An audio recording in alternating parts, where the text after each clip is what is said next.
All right, now we're going to talk about our venue-specific emergency action protocols here at Maple Mountain. So, an emergency action plan, or an EAP, is essentially the plan that's going to happen when we have an emergency. So, how do we efficiently care for the person, and what do we need to do to prepare for that? So, EAPs cover the roles of the responders, including the coaches, the location that EMS will use to arrive, the location and use of emergency equipment, and large-scale evacuations. And then we break them down by venue because the ambulance will go to different locations, and the emergency equipment might be located at different areas depending on that location.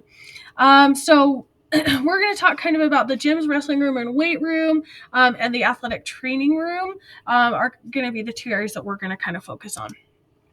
So the emergency route, the ambulance is going to come from the new station over on Spanish Fork Parkway or 2550 East, and they're going to head north, and then they're going to turn in right here. This is the seminary building, so they're going to come down the bus lane, and they're going to park literally right outside of the entrance to the athletes common, so the main gym right here. So they're going to park right there, and then their gurney will come straight inside.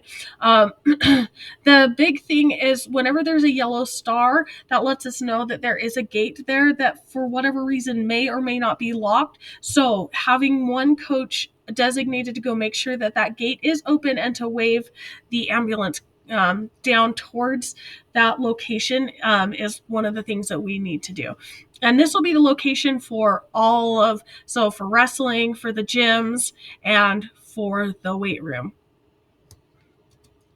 For the athletic training room, they'll follow that same plan, but they'll just continue on and park right outside the athletic training room and come in the outside entrance there. So if we, for whatever reason, transport an athlete into the training room or they're injured in there, then we'll just bring them right outside through that entrance there. Again, it's the same gate, so we want to be aware of that. It is the 106 key, but it's typically not locked. Even if it's closed, there's usually just a carabiner. So typically we want to be aware of that. But if a coach is going to be in charge of going and opening that gate, make sure that they've got the 106 key just in case. So here's the role of the first responders. That includes the coaches. So the first thing we're going to do is immediate care of the injured or ill athlete, and then activate EMS by calling 911. We're going to give them all the information they ask for about that, and then we're going to activate the phone tree. And I'll have the phone tree up on a slide here in the future so you can see it. But we're essentially going to call 911, then we're going to call the athletic trainers. The athletic trainers will then call the athletic directors, and athletic director will reach out to admin if needed, and athletic trainers will also reach out to parents. Then we're going to handle emergency equipment, get whatever we need, direct EMS to the scene, and make sure that we know where they need to come. And then we need to have scene control, making sure that the bystanders are moved away, that the team is moved away, so that we can have access to the patient. During practices and games, the closest location for emergency equipment is going to be right in the training room. So we'll have our AED, spine board, crutches, CPR mask, emergency oxygen, all of that's located in the training room.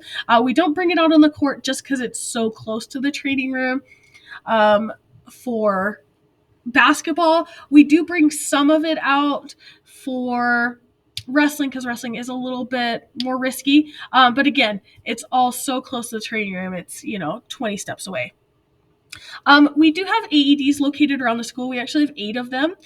So we have 5 included in the main building that are stationary. They just stay in one location. The AED 6 and 7 travel with us as athletic trainers. So we each have one if we are at separate locations. And then number 8 is in the indoor practice facility. The closest one for all of our sports is typically going to be the spin room one, which is right across from the wrestling room. But know that there are other locations if for whatever reason this one is missing or not working. All right, this is what our phone tree looks like. So again, the coach is going to handle the scene. If it's life-threatening, call 911. Don't call us first. Call 911 and then send somebody to come grab us or have somebody else call us. If it's not life-threatening, then call us. I've included both our information, and we'll reach out to the parents.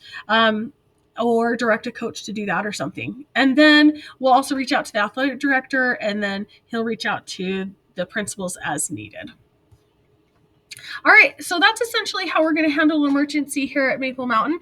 If you've got any questions about specifics, please reach out to me. Let me know. I'm happy to accommodate and make whatever changes we need to best protect our athletes. Thank you, and I look forward to a great season.